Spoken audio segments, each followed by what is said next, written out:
चुनाव से जुड़ा हुआ चुनावी बुलेटिन। चुनाव की चाल तो समझिए। लोकसभा चुनाव में चंद दिनों की देरी है, लेकिन चुनावी चाल तूफानी गति से चली जा रही है।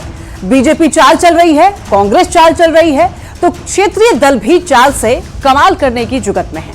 हमारी नजर चुनाव की हर एक चाल पर है, तो चुनाव से जुड़ी हर एक खबर को दिखाएंगे और खबर के अंदर की एक एक चाल को समझाएंगे। बस देखते रहिए देश का सबसे पहला समझाने वाला बुलेटिन, चुनाव की चाल तो समझिए।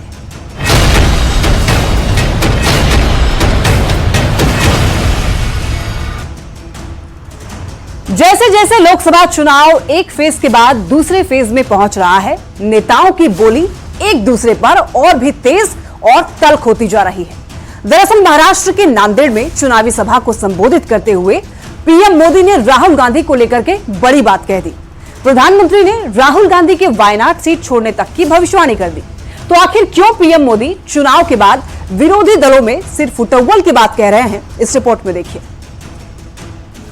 छत्रपति शिवाजी महाराज की जय भवानी।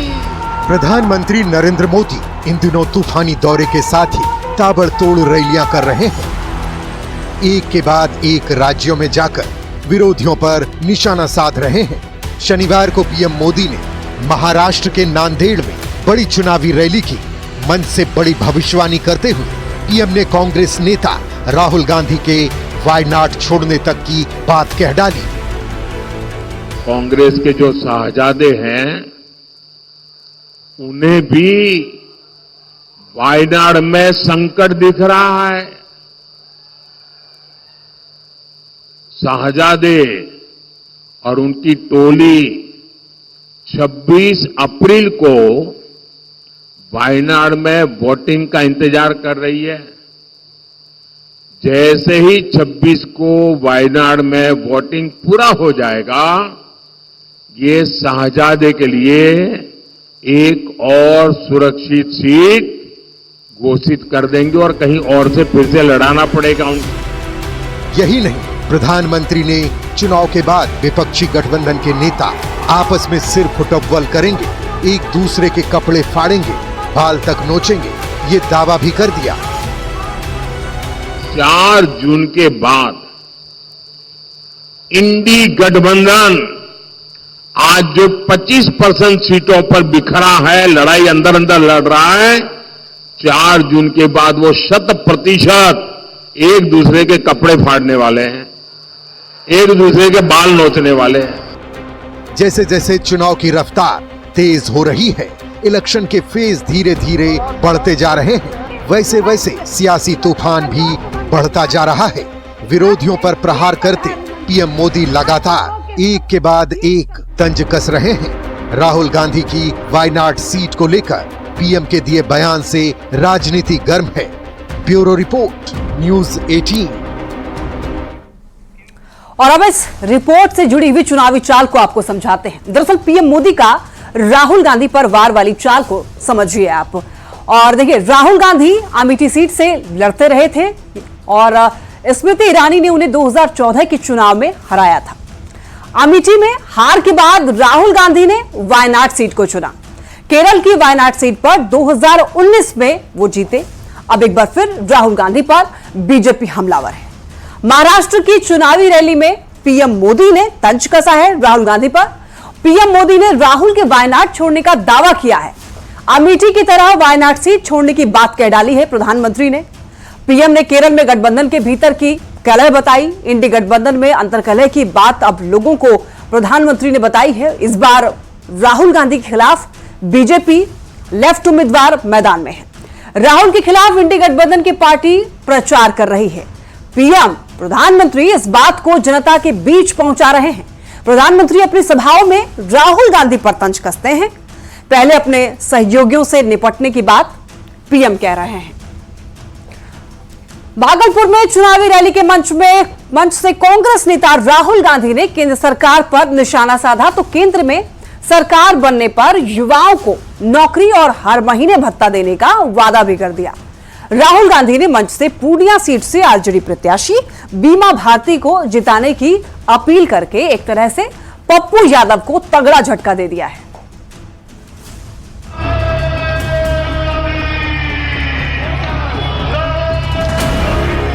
कांग्रेस नेता राहुल गांधी शनिवार को भागलपुर में चुनावी रैली की। राहुल के निशाने पर थी केंद्र की मोदी सरकार। मंच से राहुल गांधी ने दावा किया कि बीजेपी 150 सीट भी पार नहीं करने जा रही। राहुल ने केंद्र सरकार पर युवाओं को नौकरी नहीं देने का आरोप लगाते हुए वादों की झड़ी लगा दी। कहा, सरकार बनने पर सभी ग्रेजुएट्स को साल भर की अप्रेंटिस दी जाएगी। हर महीने 8,500 रुपए अकाउंट में आएंगे। ये जो बीजेपी के लोग बोल रहे हैं कि इतनी सीटें आएंगी उतनी सीटें आएंगी, मैं सीधा बता देता हूं आपको, इनको 150 से ज्यादा नहीं मिलने वाली है। हिंदुस्तान के सारे ग्रेजुएट होल्डर, डिप्लोमा होल्डर, उन सबको 1 साल के लिए अप्रेंटिसशिप मिलेगी। 1 लाख रुपए साल का, 8,500 रुपए महीने का, खटाखट उनके बैंक। राहुल गांधी के मंच पर भागलपुर के कांग्रेस उम्मीदवार अजीत शर्मा, कटिहार से कांग्रेस कैंडिडेट तारिक अनवर के साथ ही बांका और पूर्णिया सीट से आरजेडी उम्मीदवार जयप्रकाश नारायण यादव और बीमा भारती भी मौजूद थी। लोगों से इंडी गठबंधन के उम्मीदवारों को जिताने की अपील करते हुए मंच से बीमा भारती का नाम लिया। अब आप हमारे जो 5 कैंडिडेट्स हैं, अजीत शर्मा जी, तारिक अनवर साहब, बीमा भारती जी, जावेद साहब और जयप्रकाश यादव जी का पूरा समर्थन कीजिए। भारी बहुमत से इनको जिताइए और इंडिया गठबंधन की आप सरकार बनाइए। पूर्णिया सीट से निर्दलीय ताल ठोक रहे पप्पू यादव को राहुल गांधी के बयान से झटका भी लगा। अपनी पार्टी का विलय कांग्रेस में करने वाले पप्पू यादव पर राहुल गांधी ने कोई टिप्पणी नहीं की। ऐसे में पप्पू यादव को साफ संकेत भी देने की कोशिश राहुल गांधी ने की है। न्यूज़ 18 के लिए भागलपुर से आशीष रंजन की रिपोर्ट।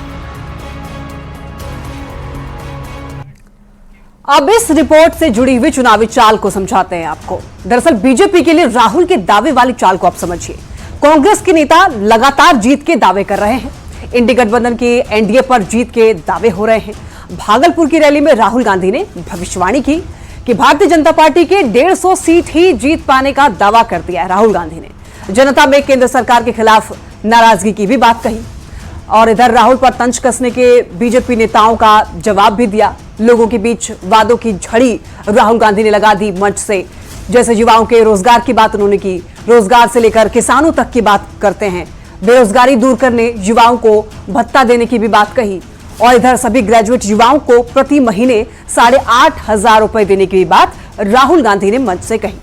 राहुल गांधी के मंच पर महागठबंधन के उम्मीदवार थे। पूर्णिया सीट से निर्दलीय ताल ठोक रहे पप्पू यादव का उन्होंने नाम तक नहीं लिया।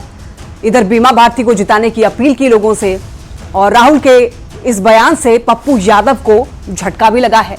राहुल गांधी का हाथ बीमा भारती के साथ होने का संकेत बीजेपी को दे रहे हैं। चलिए बढ़ते हैं आगे। चुनावी मौसम में प्रचार का शोर जारी है। नेता एक दूसरे पर वार पलटवार कर रहे हैं। मुख्यमंत्री नीतीश कुमार शनिवार को पहुंचे थे कटिहार। जेडीयू उम्मीदवार के लिए लोगों से वोट मांगने के दौरान सीएम ने मंच से लालू प्रसाद पर परिवारवाद और बच्चों की संख्या को लेकर तंज कसा, तो वहीं मुसलमानों से वोट देने की अपील अपने काम को गिनवा कर की। रिपोर्ट के जरिए देखिए। अब पैदा तो बहुत कर दिया, इतना ज्यादा पैदा करना चाहिए किसी को, बाल बच्चा, लेकिन उतना किया। मुख्यमंत्री नीतीश कुमार का ये तंज आरजेडी प्रमुख लालू प्रसाद और उनके परिवार के लिए है। कटिहार में जेडीयू उम्मीदवार गुलाल चंद्र गोस्वामी के लिए वोट मांगने पहुंचे सीएम ने चुनावी रैली के मंच से लालू फैमिली पर जोरदार तंज कसा। सुनिए।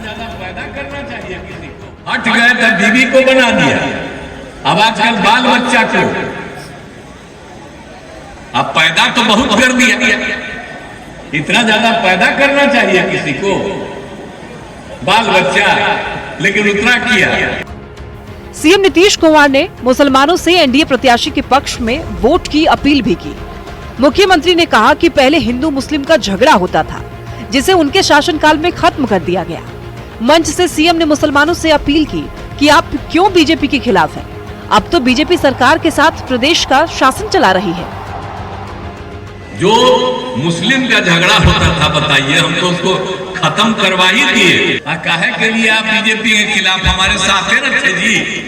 जो भी हम काम किए शुरू से, तो बीजेपी के लोग तो हमारे साथ रहे, और जो भी हमने किया मुसलमानों के हित में कभी विरोध नहीं किया। जिस तरह से मुख्यमंत्री ने इशारों में लालू परिवार पर हमला बोला है, उसने बिहार की सियासी माहौल को गरमा दिया है।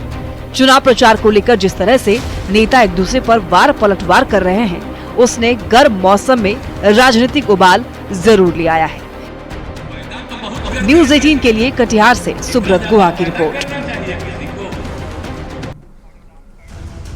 तो रिपोर्ट आपने देख ली है। अब लालू परिवार पर बच्चे वाले तंज को अब आप समझिए। नीतीश कुमार लगातार लालू परिवार पर तंज कसते हैं। हर सभा में नीतीश कुमार के निशाने पर लालू फैमिली ही रहती है। कटिहार की सभा में नीतीश ने एक बार फिर से तंज कसा। परिवारवाद की बात कहकर लालू प्रसाद के बच्चों की बात की। अपने बेटे बेटियों को सियासी तौर पर सेट करने का आरोप लगाया लालू प्रसाद पर। नीतीश कुमार ने लालू परिवार का नाम लेकर के सीधा संदेश दिया। बच्चों की चिंता लालू प्रसाद ने की, लेकिन जनता का ख्याल नहीं रखा। बेटे को डिप्टी सीएम बनाया, बेटी को सांसद बनाया, लेकिन जनता का ख्याल नहीं रखा। नीतीश कुमार ने यह कहा। नीतीश कुमार ने परिवारवाद को बढ़ाने का आरोप सीधे तौर पर लालू परिवार पर लगाया है, लालू प्रसाद पर लगाया है। चुनावी रैलियों में बार बार परिवारवाद का मुद्दा गरमाता है। नीतीश कुमार का यह बयान एक बार फिर से, इस बयान से सियासत और ज्यादा गर्मा गई है। चलिए बढ़ते हैं आगे। लोकसभा चुनाव के पहले चरण की वोटिंग के बाद नेता जीत को लेकर अपने अपने दावे कर रहे हैं। तेजस्वी यादव ने दावा किया है कि पहले राउंड में ही एनडीए 4-0 से हारने जा रहा है। तेजस्वी के दावे पर अब सियासत काफी तेज हो चुकी है।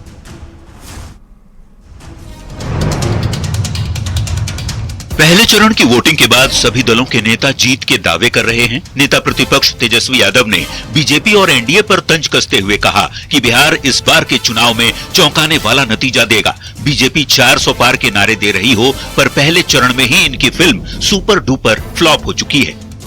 जो बीजेपी का 2024 का 400 पार का जो फिल्म था, वो फर्स्ट डे ही जो है सुपर फ्लॉप हो गया है।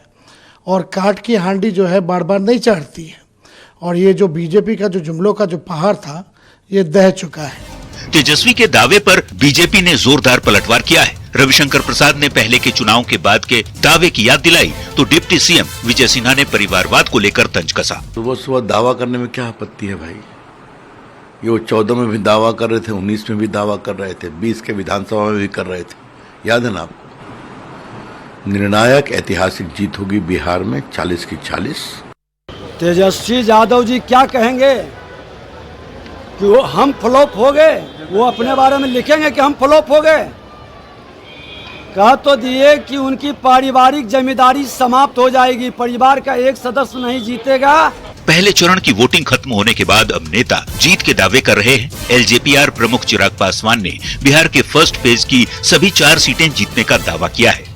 से रुझान सामने आ रहे हैं और जिस तरीके से एनडीए के कैडर में उत्साह देखने को मिला, पूरे समर्पण भाव से हमारे प्रधानमंत्री के प्रति, हमारी केंद्र सरकार के प्रति अपना विश्वास प्रकट करते हैं।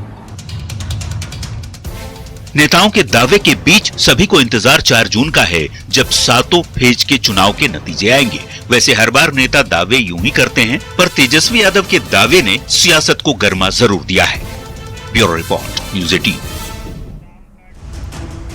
तो बयान आपने सभी के सुन लिए। अब तेजस्वी के जीतने के दावे वाली चाल को समझिए। तेजस्वी यादव ने बिहार के पहले चरण के चुनाव पर बयान दिया। फर्स्ट फेज के सभी 4 सीट पर जीत का दावा किया है और एनडीए की बुरी तरह हार की भविष्यवाणी भी तेजस्वी यादव ने कर दी है। बिहार की सभी 40 सीट जीतने का भी दावा किया है। अभी फर्स्ट फेज की चुनाव केवल हुआ है और ऐसे में देखिए, जनता में पीएम के प्रति नाराजगी की बात तेजस्वी यादव ने कही है। तेजस्वी यादव ने खुद मोर्चा संभाला हुआ है। महागठबंधन की ओर से मोर्चा संभाले हुए हैं तेजस्वी यादव। लगातार एकजुटता का भी संदेश दे रहे हैं और एकजुटता का संदेश देकर भारतीय जनता पार्टी को हराने का दावा भी करते हैं तेजस्वी यादव। पीएम मोदी अमित शाह के दौरे पर लगातार तंज भी कस रहे हैं।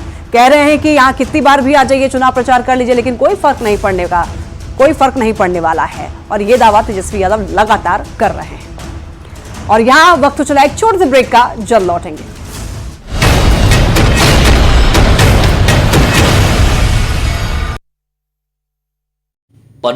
अपनी अपनी बातें रखी है सामने।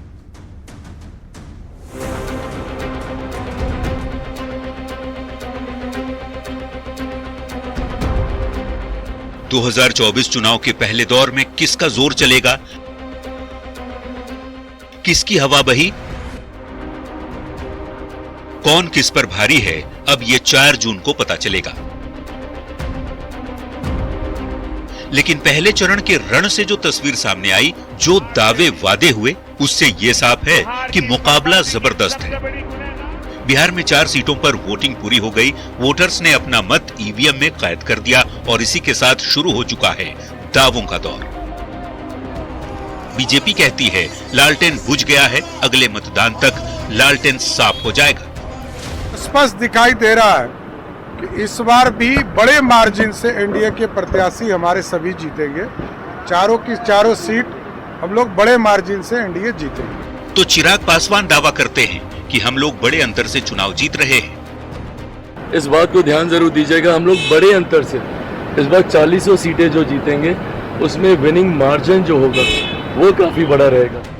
आरजेडी का दावा है कि लोगों ने महागठबंधन को वोट किया है।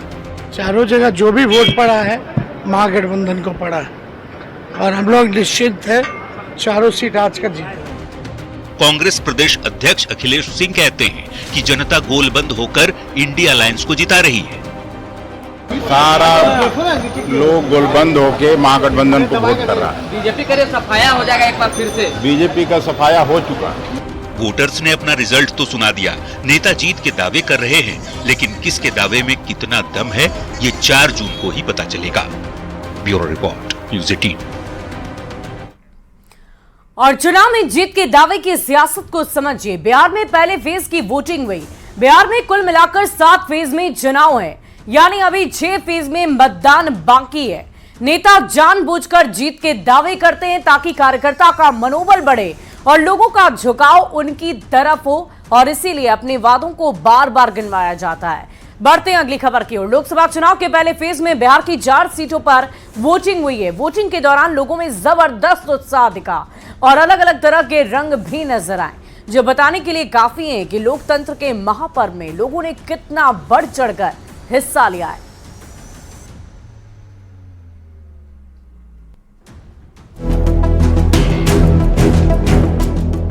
लोकतंत्र के महापर्व का पहला चरण पूरा हुआ।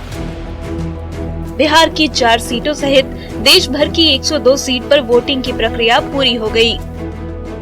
बिहार में वोटिंग के दौरान तरह तरह के रंग देखने को मिले। कहीं बुजुर्गों का उत्साह दिखा, तो कहीं शादी के जोड़े में दूल्हा दुल्हन वोट देने पहुंचे।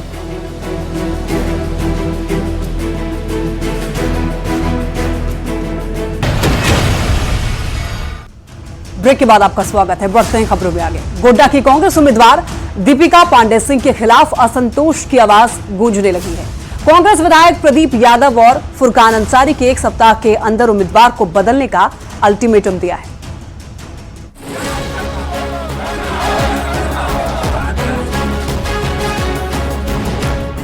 गोड्डा की कांग्रेस उम्मीदवार दीपिका पांडे सिंह के खिलाफ कार्यकर्ताओं का गुस्सा कम होने का नाम नहीं ले रहा है।